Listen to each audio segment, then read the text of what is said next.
إذا كانت أمك أيها الشاب حملتك في بطنها 9 أشهر فإن أباك حملك وحمل أمك مدى الحياة. هو الرجل البطل، الأب الذي يشق لك الطريق من غير أن تعلم. والله الأب لن تشعر به إلا إذا وريته تحت التراب ستعرف قيمته. اسألوا من فقد الآباء، اسألوهم. والله أظلمت البيوت وإن كانت مليئة الإنارة، أظلمت البيوت، لأن هذا باب تلج منه إلى الجنة. يا من ترفع صوتك في أبيك وأمك، الأب والأم هؤلاء خط أحمر لا يجوز رفع الصوت في وجههما أبدا، لأن الله قد أعد كلمة أف عقوق، ولا تقل لهما أف.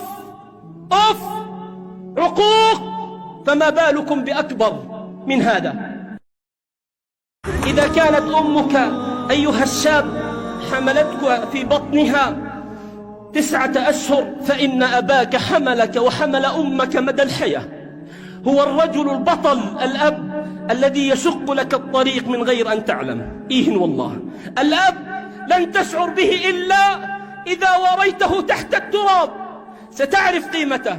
اسألوا من فقد الآباء، اسألوهم. والله أظلمت البيوت وإن كانت مليئة الإنارة، أظلمت البيوت، لأن هذا باب تلج منه إلى الجنة. يا من ترفع صوتك في أبيك وأمك، الأب والأم هؤلاء خط أحمر لا يجوز رفع الصوت في وجههما أبدا، لأن الله قد أعد كلمة أف عقوق، ولا تقل لهما